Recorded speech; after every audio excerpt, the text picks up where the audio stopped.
So I think maybe the first thing we should do is maybe if you want to introduce yourselves, or if, if there's something, if you want to go ahead and talk a little bit just about what you want people to know about your club before we get started with the questions. Yeah, that sounds good. Do you want to introduce yourself first, Jake? This was all your idea, so. Sure. My name's Jake Herman. I'm a second-year PhD student in the EHS program, and I work with Olaf Ruppel, who is one of the honeybee researchers here. And my idea for this club to begin with was a way that we could teach beekeeping and understanding bees, but also, because we're bee scientists, sort of interject some neat facts that a normal beekeeping club doesn't get about the bees, and and get people understanding bees, both just like through PowerPoints and regular meetings, but also through field experience with club hives. And that's usually how beekeeping clubs work. And yeah, that's it for we had one meeting. The first meeting that I helped lead, and then I went to Thailand to research bees and came back and Corona had started, and yeah, that's where it went. Yeah, that's it on my end. So we have a lot of plans for the future about our club. Yeah, we were pretty bummed it got cut short, but I am Lexi Hoopman. I am part of the other bee research group at UNCG. So Jake said that we were part of the EHS department, that's Environmental Health Sciences. So we're a subset of the biology department, both PhD students. Dr. Casey Raymond has a lab that works with bees, and then Dr. Olaf Ruppel is more into the social insects and works directly with bees. So Jake's part of that lab, and we have a couple people that are part of that lab and a couple people that are part of mine that just agreed to start this club and kind of reap the benefits together. Yeah, great. Thank you so much for being here. And just so that people know who I am too, I'm Kat Bujard, and I'm a second-year SAHI student, Student Affairs Administration and Higher Education, and I'm working for Beyond Academics right now. So yeah, thank you so much for agreeing to do this. Thank you so much for your time. So yeah, I'm just going to go ahead and get started with my questions. Sounds good. And if you have questions, or if you want to expand upon that, they're for both of you. So if you want to both give your answers, however you want to do it. So number one is just, who is your club for? Is there certain people that should be coming to this, or certain people that definitely shouldn't be coming? What do you think? I can take that one. So the club is really for anybody. We are trying to target undergraduate students, but also faculty and staff can also be involved in the club. So really anybody that has an interest in bees, or doesn't even know if they have an interest in bees and just wants to come and learn a couple cool factoids they can take home to their mom, that's fine too. But yeah, it's really, we are looking to get more diversity in our club as far as departments go. So it definitely right now is biology student heavy, just because that's where we find our undergrads, right? We teach in biology classes, and we can kind of bring in the undergrads from there, which we're hoping to do more of this next semester. But anybody that is interested, we're posting our flyers all over UNCG, so we hope all students come. It can just be like a hobby thing for them. They can be involved more if they want to. So basically they can be as involved as they want to be. But yeah, there really isn't anybody that wouldn't be able to participate in the club there. And with certain disabilities and stuff too, we can always be very welcoming to that, and just have certain levels that they would be able to participate at. Yeah, okay, awesome. Thank you. Where and when does your club meet? And maybe if there's distance learning in the fall, what are your plans for that, if you have plans yet? Yes.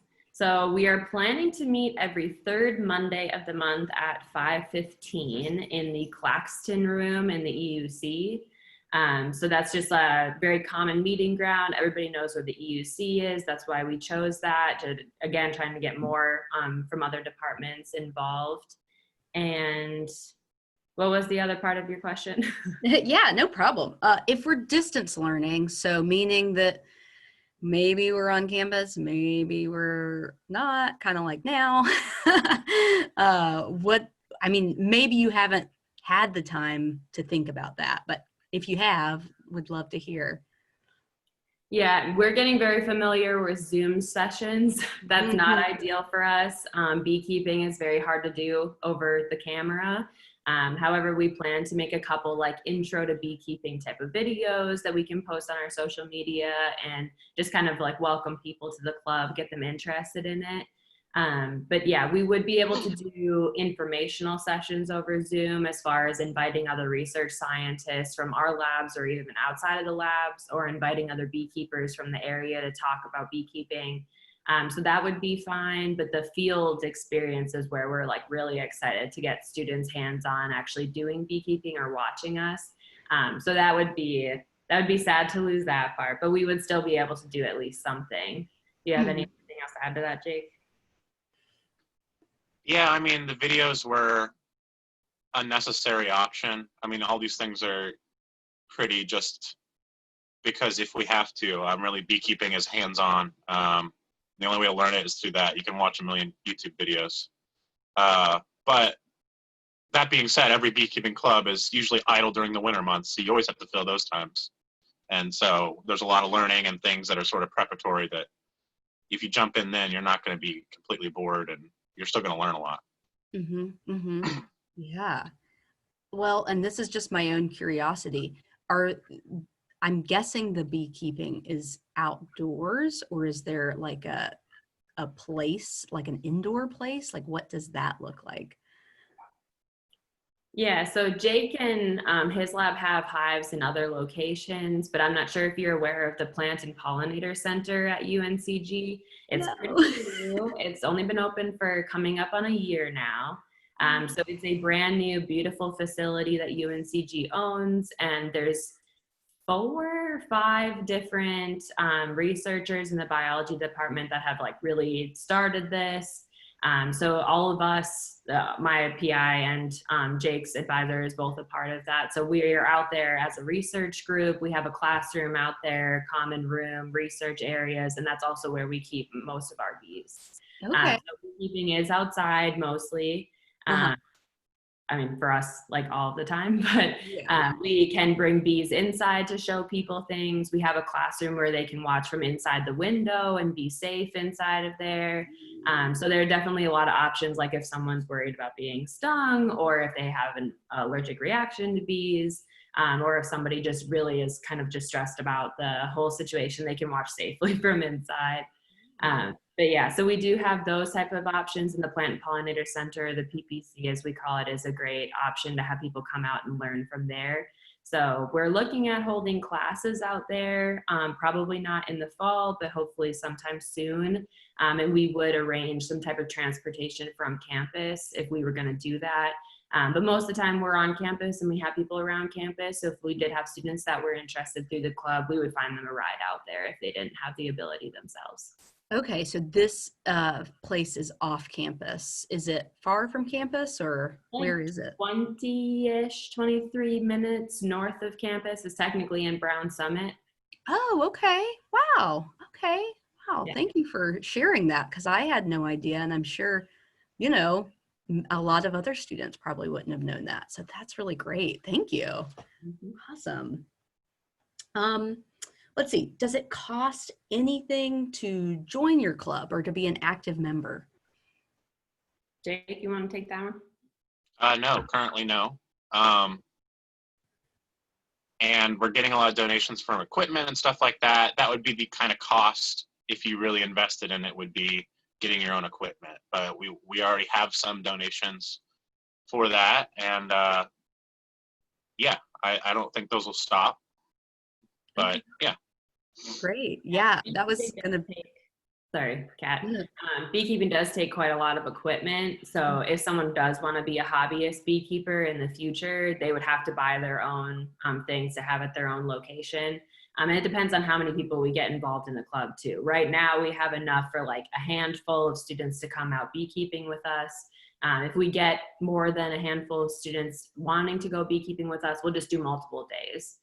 So we do have the ability to do that right now. But yeah, especially with like COVID-19 and stuff and being 6 feet apart, if you're both inside a beehive, you can't really do that yet. Yeah. Okay. Okay. Yeah. I was going to ask about the equipment and how you guys had that handled, or, what that would look like for people who are totally beginners, what they might have to do.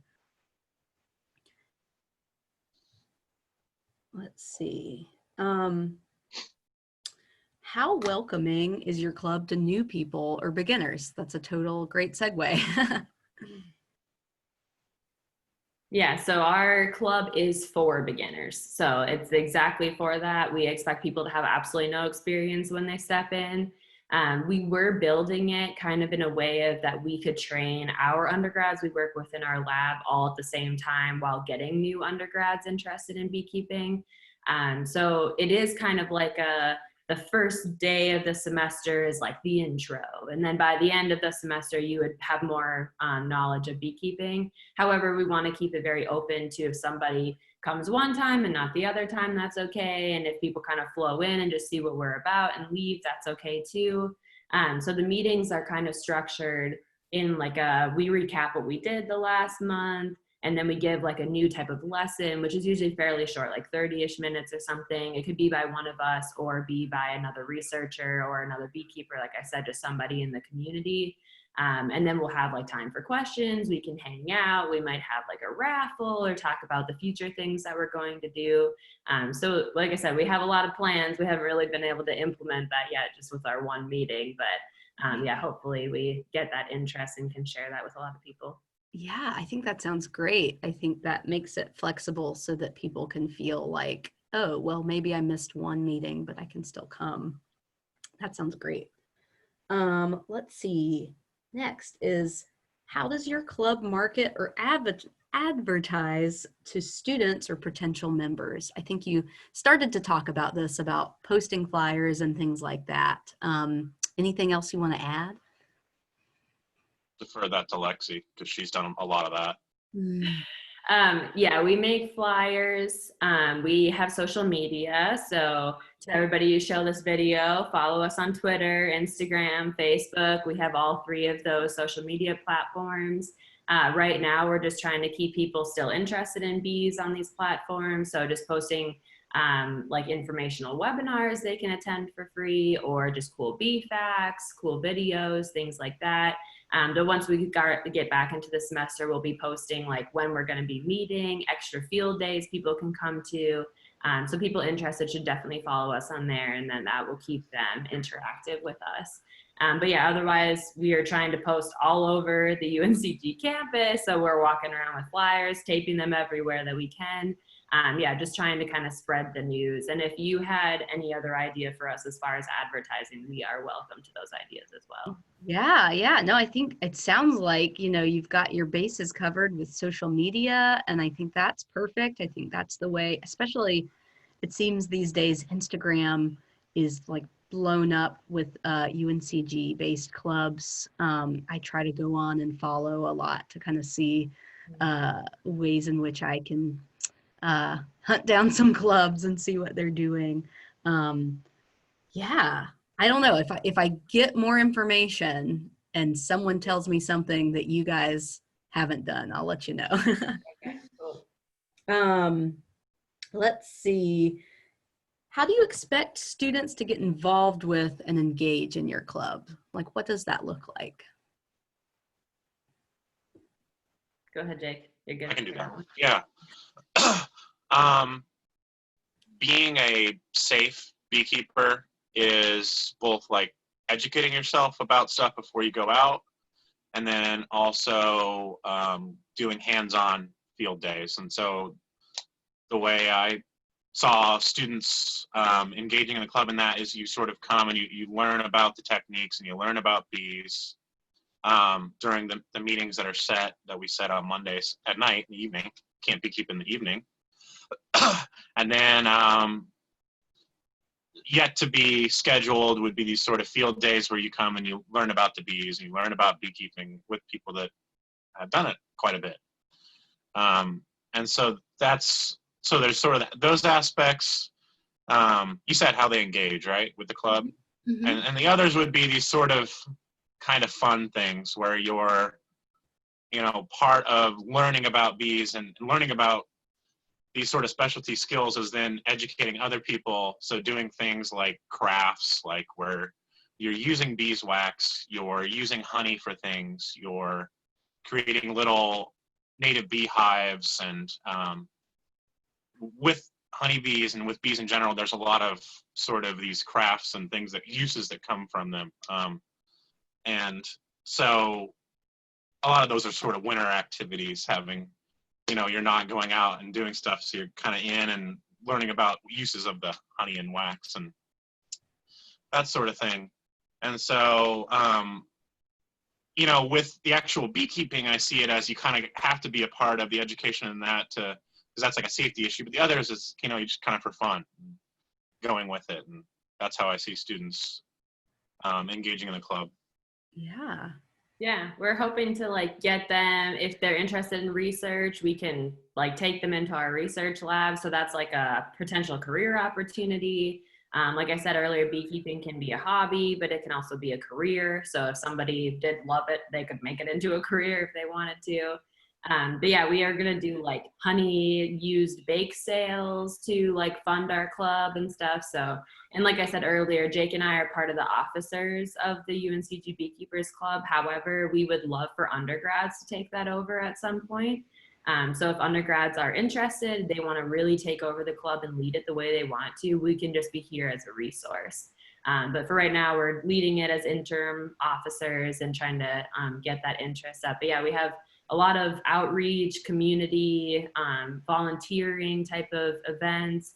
We are going to be building a pollinator garden at the PPC, that Plant Pollinator Center I'm talking about. That would be a great opportunity for people to come out and help with that. We're going to get the Boy Scouts involved in that. So this is kind of a really big project that we can be a part of. Yeah, it sounds like even some community-based stuff and some service kind of stuff. That's awesome. That kind of leads right into my next question. Does your club connect in any way to academic or career skills? And if so, how? Yeah, so I guess I mentioned that, so the academic part of it, like I said, we can get them into researching if they're interested in that. So a lot of research labs on campus, undergrads don't realize they can start research at a really, really young age. So even as a freshman, you can walk into a research lab and start helping out. And you don't have to have any experience for that. So a lot of students that I talk to are very hesitant about talking to scientists and stuff just because they're unaware of that. But that's kind of where we're targeting biology students a little bit more, but they don't have to be in biology. They can be in any department across campus and still be involved in research. It's a great thing to put on your resume. So they can be involved in our different labs. We can get them involved in a different research lab if they want to. And then, yeah, like I mentioned, the career, beekeepers are a career. That's a career you can do. You can have huge commercial beekeeping farms. I know Jake knows a lot more about that than me, but yeah, otherwise you can have hobbyist hives in the back of your yard. So there's a lot of applications for this club. Yeah. Yeah, it's kind of weird, but I've had a lot of friends that worked with bees, either as beekeepers or as bee researchers, and they went on to other fields and other careers, but their interview, people always asked about bees because people are just inherently interested about beekeeping and bees. And so even if this is not a career you're going to go into at all, it's like this feather in your cap that is always going to stay there, that people are always going to ask about. And it's, yeah, it'll, but usually if you get into bees, you don't leave because they're super fascinating. Yeah, I mean, almost any career, they're going to be like, wow, that, and then, and I think a lot of the skills that you have to learn, it's true of any profession or something that takes a lot of like, okay, these are the parts, and the sort of intricate details are transferable to any career, honestly. Yeah, yeah. Could you maybe, and well, I don't know. It's gonna come back up again about some of those skills. Um, so we'll get there. But yeah, I think that's really great, especially to let students know, all undergraduate students know that the clubs and things that, whether it's a hobby or it's, you know, a service that they could use to talk about the ways in which that could show up again in their career. Even if it's not that you're going to be a beekeeper, there's just ways to talk about that. So I'll ask about that in a minute. Let's see. Does your club socialize outside of club meetings, and how would they, or, you know, maybe thinking about what you'd like to see, you know, would you like to see students socialize outside of the club meetings? And if so, how? Yeah, I mean, so right now, all the students that we did have involved are kind of in some way associated with our group, which we are all friends. We hang out outside of the club. So yeah, we would definitely be interested. I mean, with like bake sales and all of the different things that we could be involved in, they could definitely be hanging out with their club members multiple times during the month. And of course, we're going to, you know, they're hanging out, they're creating things together. I'm sure friendships will spark out of that, and they can do any type of event that they want to outside of the club. But we are really looking for people to come with their ideas and give us new ideas and listen to our ideas and stuff. So yeah, definitely could think that it's building a community outside of the club as well. Yeah, that's great. Yeah. In fact, that goes right, you have a great way of just leading into my next question. How many members are friends outside of the club? And I heard you say, like, we're all friends. Anything you'd like to add there? Yeah, we saw undergrads come in with like pairs at our first meeting. So they were kind of like bringing their buddy. Maybe we knew one of the undergrads and then they brought a friend. So that's a great way to get people introduced into the club, and a fun way for people to experience things together. Like imagine taking your best friend out beekeeping. Like that'd be a fun thing to talk about forever. So that's something that they can definitely be involved in. But yeah, all of us, the graduate students that started it, we're all friends. We're all part of a pretty close-knit group. But yeah, I think it'll be a good environment for us to meet new people, for them to meet new people, and yeah, just start meaningful relationships. Yeah, that sounds so great. I love that. How can students remain connected after graduation? So if there's like community things going on, or if there's like larger associations or things for students to be watchful of, like what can they do after their time at UNCG?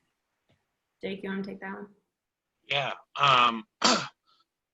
Every city, even every like county with 10 people in it, has a beekeeping club. It's just usually people over 70. And that's changing with our generation, because there's more and more hobbyist beekeepers that are younger. And that's sort of how to stay connected at the level of, I just want to be around beekeepers and learn from beekeepers. And part of the point of the club is, I think, in part to, there's a lot of misinformation and sort of like,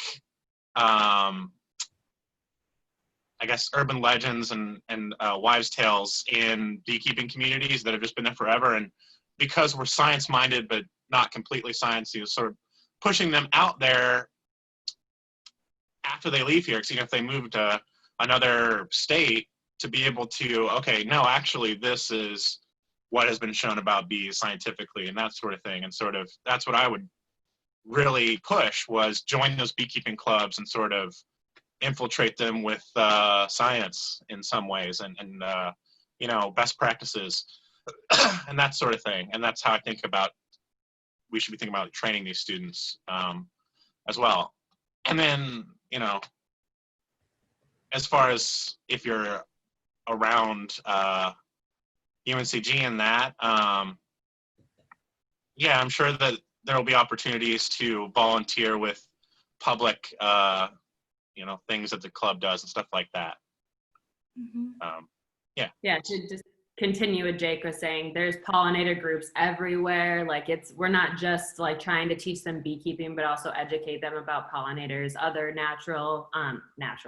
other native pollinators that we have in the US, because bees are actually not native to the US. So there's a lot of pollinators that are really important for people to understand and just understand what they can do at home to benefit them.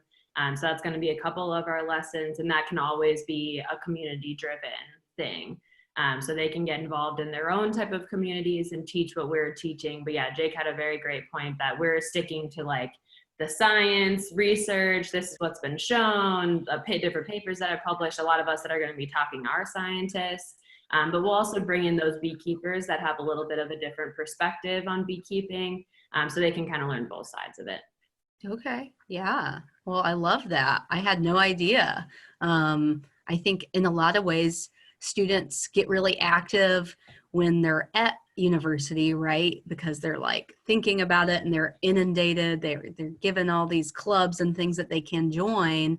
And then, upon graduation, it's like, oh, there was all these things I love to do.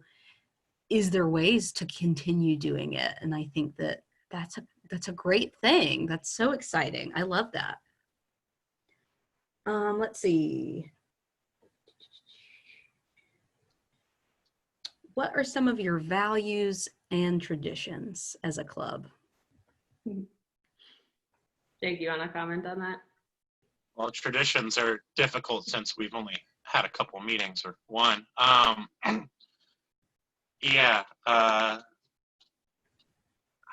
We have values written into our Constitution. I'm blanking on what they were exactly.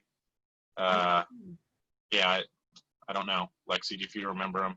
Yeah, no, I would just say like based off of a broad, like we don't really have traditions yet, but our values are always going to be to base things off of science, to listen to all the people that are coming into our meetings and make sure that they feel welcome and they feel involved.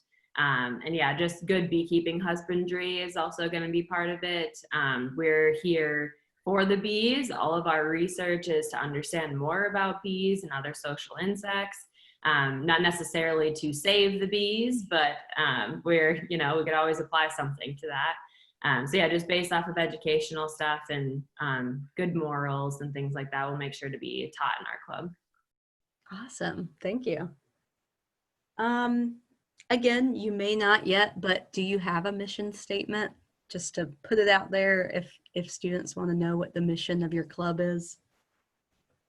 I think we might have a couple sentence mission statement on Spartan Connect. I do not know it off of my head right now, but yeah, I think it generally was to teach beekeeping husbandry, about other native pollinators around our area, what the community can do, and get students involved in that. So I think that kind of ticks off of what we're trying to do. We'll have to write a short and sweet one that's summary of things if that's a normal thing that clubs do.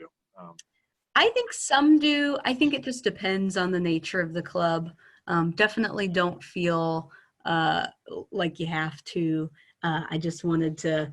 Yeah, it seems narrowing because the beekeeping club does have a lot of aspects to it, really, as far as not just community engagement, education, stuff like that. Yeah. So that could be neat. And if you come up with one, just let me know. And I'll put it with your club's information. How important is diversity to your club? So obviously diversity is a huge topic right now in our world, and that's something that the biology department is always striving to include, is more diverse people from more diverse backgrounds.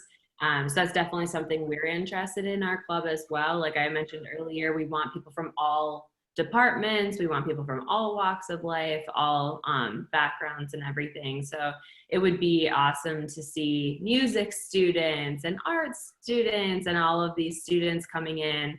That would be great. So we're right now just trying to get an audience, right? And then we'll just make sure that everybody that shows up feels very welcome and wants to bring their friends. Yeah. Thank you. All right, here's that question that's kind of comes into the skills and things. So to the best of your knowledge, and I don't know how familiar you are with it, but how does your club relate to the co-curricular transcript? So I don't know if you're familiar with it, and I don't I have it. looked it up because you sent it earlier. So Yes. So this is the co-curricular transcript. I'm definitely interested in how clubs are interacting with it, especially myself as a student affairs person.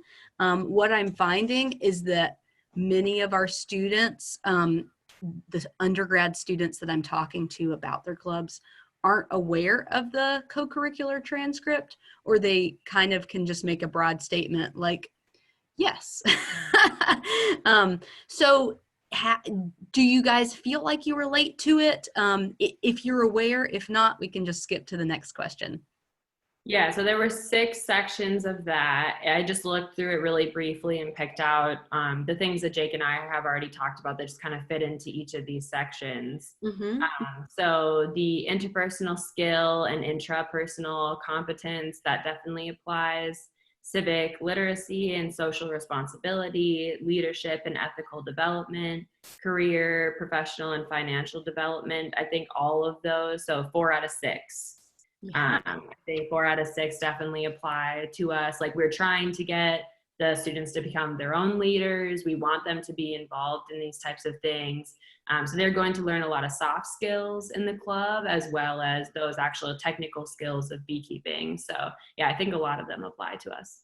Yeah, yeah. And I think that the better that clubs, as a whole can sort of articulate that and tell students that, when it does come like resume writing time or interview time, to sort of just remind them like, hey, you know how in beekeeping, this is something that we always do. This is a practice that we do. Because I think sometimes, at least what I know, is that we can kind of just separate and say like, oh, well, that was just a part of my clubs, but I'm going to go do this separate thing.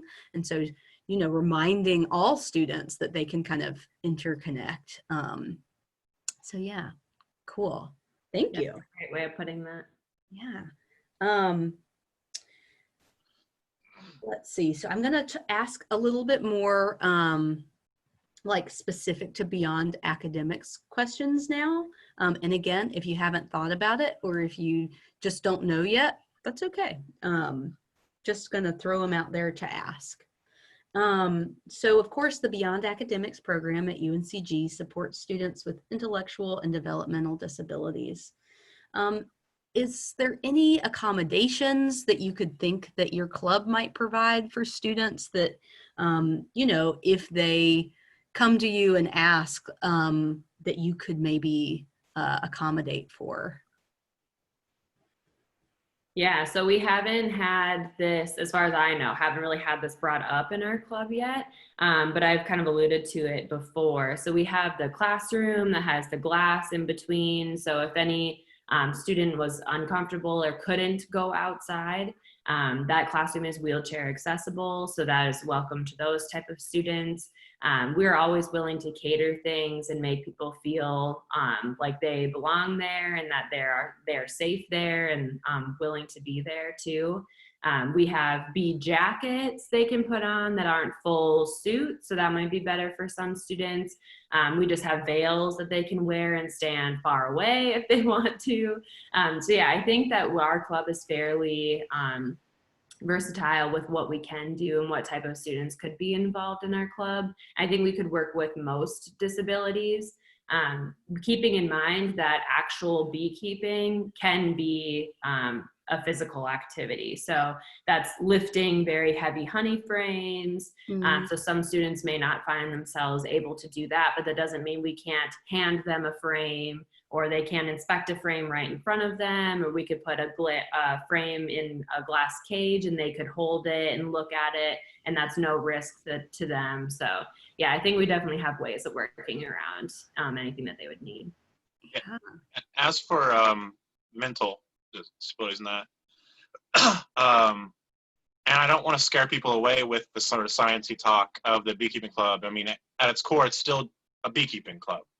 and it's not like, it doesn't have to be high level stuff as far as that. It doesn't have to have all the jargony science. At the end of the day, it's keeping husbandry of an animal, and people have been doing it forever. I know people that right out of high school, that's what they did, and so it's shouldn't be too much focus on the sort of jargon and those sort of aspects. We just do it because we're scientists, right? Yeah. And that, but at the end of the day, it's a neat, anyone can learn it type field. Yeah. Yeah. Yeah. And what I heard you say earlier too is that, you've got these maybe community-based clubs or organization that, you've got, people in their 70s, you were saying, doing it. So it sounds like, anybody could get involved in this. And that's so exciting. Okay. Let's see. What would you say to a student who may feel intimidated by or uneasy with coming to your club, or maybe, like you've kind of stated, like maybe they're afraid of bees? What would you say to them? Why should they come? So I'll take the club one if you take the bee one, Jake. Sure. Okay. So as far as them coming to the club, there is no pressure. They can come and sit and be silent. They can come and talk as much as they want to. They can raise their hand as much as they want to. They can sit in the way far back of the room if they wanted to. They can sit in the front row. So there really isn't any pressure. We do like the community aspect of it. So the first time we had the club, we have everyone that was there introduce themselves. And that was just kind of us getting a feel like, are you a freshman? Are you a senior? Where did you come from? Have you bee kept before? So that can kind of start a conversation in between students as well. Of course, if they don't feel comfortable doing that, they don't have to. But yeah, I would just say, just walk in the door one time, and if you're a little stressed about it or something, come up and introduce yourself to one of us, and we'll make sure to kind of let you know what's going on, make them feel a little bit more comfortable. If you personally know one of us, then you're going to be very relaxed the whole time, because it's a pretty laid back group. It's not like on a schedule or on a strict schedule or anything like that. And everybody is there and loves teaching people. So we're just the wealth of information, and information just falls out of our mouths. So I would say that anybody that's interested at all, even if it's for native pollinators, bees, beekeeping, or just interested in coming to something that night, that'd be great. Just, everybody show up. Yeah. As far as being afraid of bees, I call this the sort of the Winnie the Pooh effect, where early on when we're kids, we watch Winnie the Pooh and we're afraid of bees because they have this portrayal of being pretty aggressive and attacking in this giant group.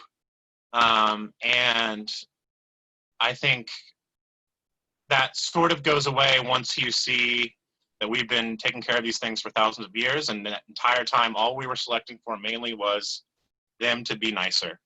And depending on how you keep your hives, they stay pretty calm. I oftentimes go out in just a face covering. I'm wearing shorts, and sort of getting over that, as far as being afraid of these things. And I think part of that is watching, through the window, or watching YouTube videos, which is probably really helpful right now in these COVID times, to sort of get educated on that, that people do it and they survive and they're fine. Getting stun's not fun, but if you're fully suited, you're not going to get stung, really. It takes a lot to get stung through a full suit. That's usually where the fear comes from bees. But I try to get rid of that Winnie the Pooh effect. I think that's a problem with everyone because we watched it and got afraid of bees. And yeah. It's definitely something to get used to, because I remember the first time going out to the beehives, there's just so much adrenaline, and you're growing up and something buzzes by your ear and you're like, whoa.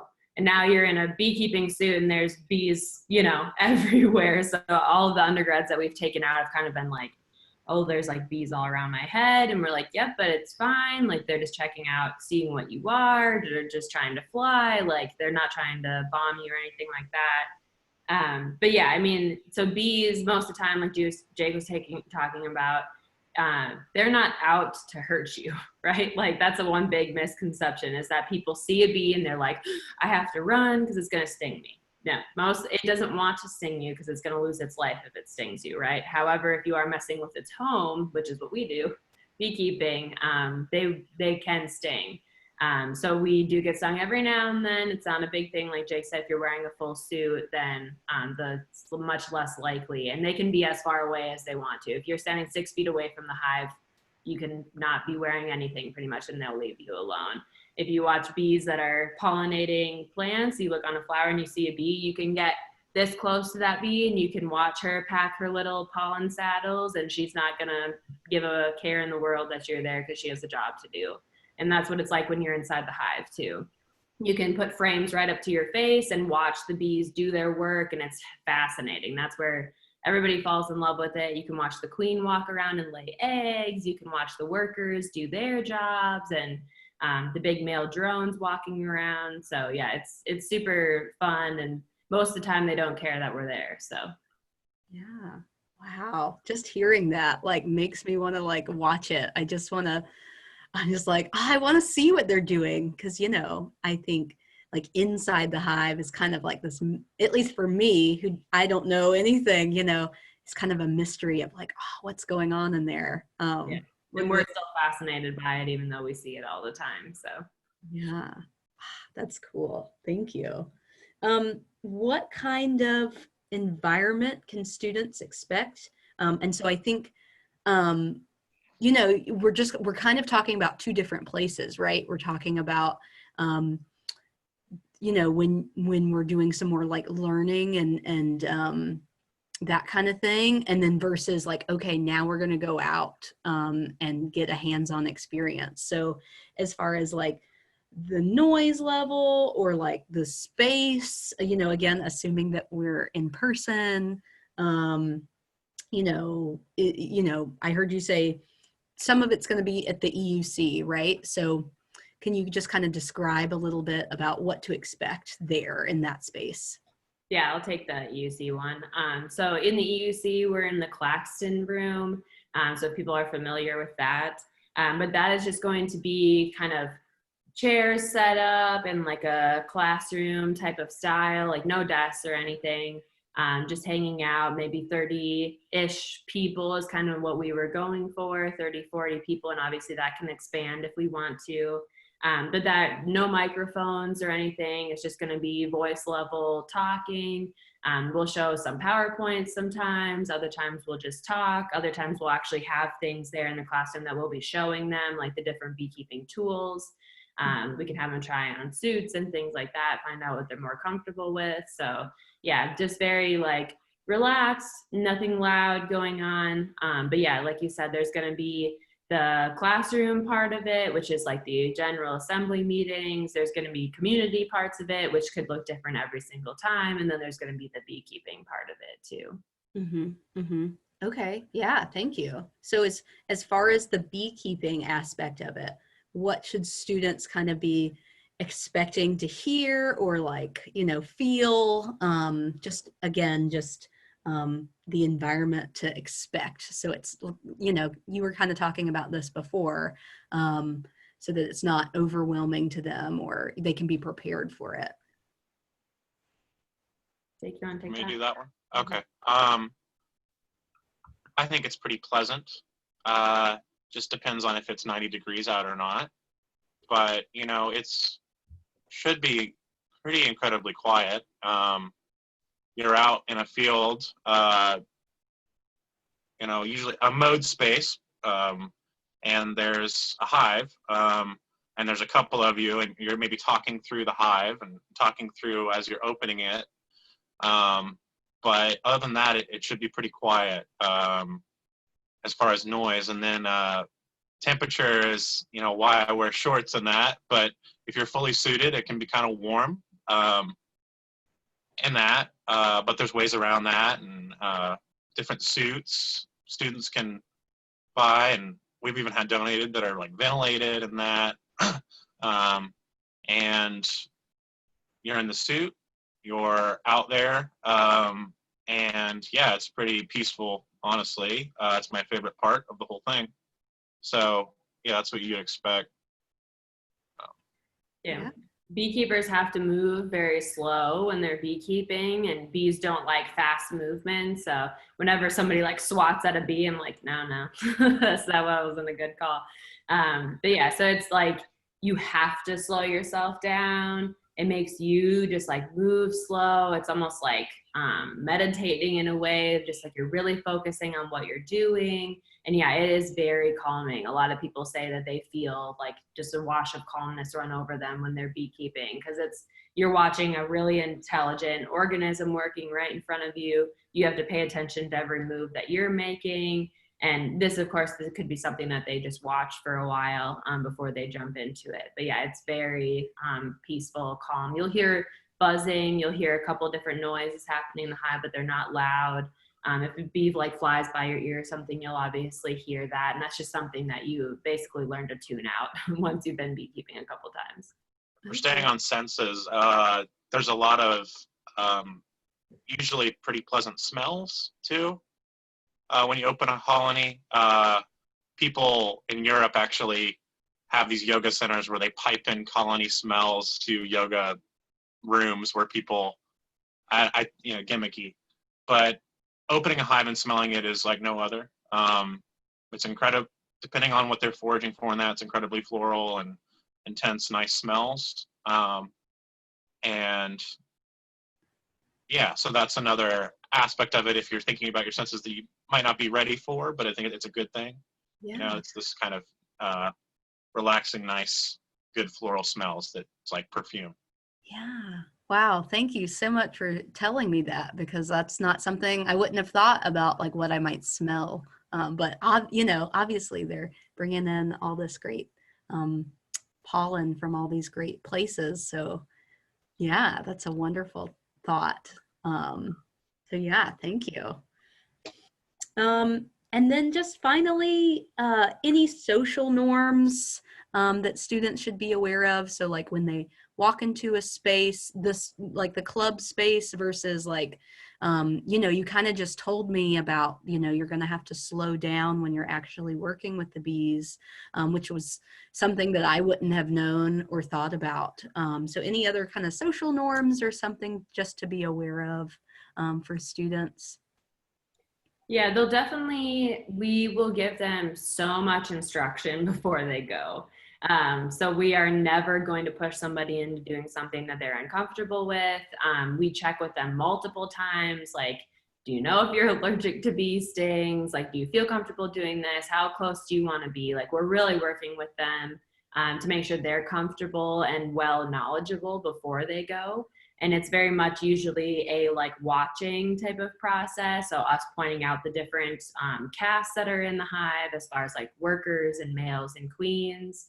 And yeah, so just a really great educational experience with that. But I wouldn't say the classroom part of it, just kind of like the normal social norms as far as a classroom goes, but just a little bit more laid back and community oriented, education oriented there. But yeah, I wouldn't say anything that they would need to know before they came to the meeting. Okay, that helps. Yeah, thank you. Is there anything that I didn't ask that you think I should have asked, or anything you want to talk about that we didn't get to talk about today? Just that we're very excited to get our club going, and we hope that other people are excited about it. I just want to reiterate that undergrads, faculty, staff can all be involved in this. They can come in with beekeeping knowledge. They can come in with absolutely no knowledge. A couple of our students have their own hives. So we, of course, can like buddy up students with ones that have a little bit of experience. But yeah, we're excited about it. We're excited to have our first meeting in September. So hopefully we are able to do that face to face and get to see students then. Awesome, awesome. Okay, I've been writing down a few little notes here just to like really to highlight and to remind students. So hearing like we're starting up in September, that's really exciting. Awesome. Yeah, keep your fingers crossed. Hopefully we are I know. meeting I hope so. I hope so for you guys. Okay, so I have one last question that's mostly just my own curiosity to hear about what you guys think. Recently in the news, there was some information about some of these, I want to say they're like Japanese murder hornets that have come to like Washington as an invasive species that they're worried about what they're gonna do. And so I just didn't know if you guys had any thoughts, or maybe, as scientists, could maybe put my mind at ease about what might happen to our bees or like our people. um, Anything or any thoughts about that? Jake, you want to take that? Yeah. So you're talking about the Asian giant hornets that are in Southeast Asia, Japan. And so the worry was that some of them were found in the Northwest, probably brought here intentionally as for food, because people eat the young larvae of them because they're giant. Maybe not. Regardless, they found some. They go into normal out in the door cavity nesting, like in tree hives, and they go in and they'll basically kill all of the adult bees and then eat the brood, eat the young bees, and take them back. And overall, as beekeepers, we don't have to be that afraid, just because we can just close our entrance more, the entrance to the hive, and they can't fit, basically. In addition to that, there's not going to be probably enough of them to be a concern. It would be a concern to sort of what we call feral hives, the hives that are just out in nature, that when they close their entrance more, it takes a lot of work for bees and that. And yes, like a very few of them can devastate a whole colony, but there is hope, because in Southeast Asia and that the bees have evolved this mechanism to kill them, the same mechanism that they actually get rid of an old queen, where they surround the hornet and they shake and they cook the hornet from the inside out. And so even if these end up establishing here, there's hope that we have the genetics of bees and the genetics of that behavior that we can actually bring here to the United States. And we could bring into our bees to, okay, when you see a large hornet, cook it, which is pretty cool. Yeah. And Whoa. a neat sort of evolution lesson that you have this behavior from cooking old queens, basically in the hive, where they've gotten to the point where now they're only laying males, and you're bringing it over, co-opting it to cook an enemy. So yeah, that would be my kind of fun factoid. Thank you. I had A lot no of idea. scientists that I've seen are posting like, we don't need to be concerned about this right now. Washington's doing a really great job on eradicating them and making sure people are aware of what they look like, and if they spot them, to call that department. So yeah, I mean, they were spotted in Washington this year. They were spotted in Canada and Washington last year. So yeah, everybody's watching it. As far as North Carolina, no concern right now. And yeah, if, like Jake said, if it did become a concern, we have some things we can do to combat that.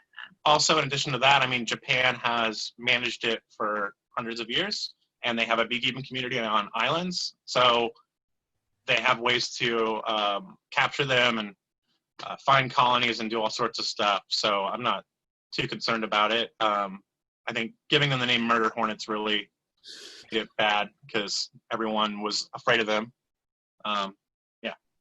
Yeah, and as far as human health goes, we talked about how it can be dangerous to honeybees. I think there was some statistic rolling around that like 50 people in Japan die every year because of these. Keeping in mind how many people live in Japan, that's actually not that many. But also you'd have to be stung like many times to have that type of reaction, depending on that person's immune system. Obviously, there are people that are allergic to different stings. But yeah, I don't think it's anything that we need to be concerned about. It's not like they're taking over the US. They didn't even take over Canada. So right now it's just a very small, like one or couple were spotted. Yeah. Okay. Thank you for putting me at ease. I'm sure the media too has, a way of naming things and maybe writing about things that, especially if you get to ask some scientists. I just thought I needed to take this opportunity to put myself at ease. um, but anyway, well, if there's nothing else you want to add, um, anything like that, then I think we'll end it here. But again, I wanted to thank you so much for your time and just this opportunity to get to talk with you guys both. Yeah, thanks for helping us get our club out there too. Yeah. Okay, I'm going to pause recording or stop recording. Yep.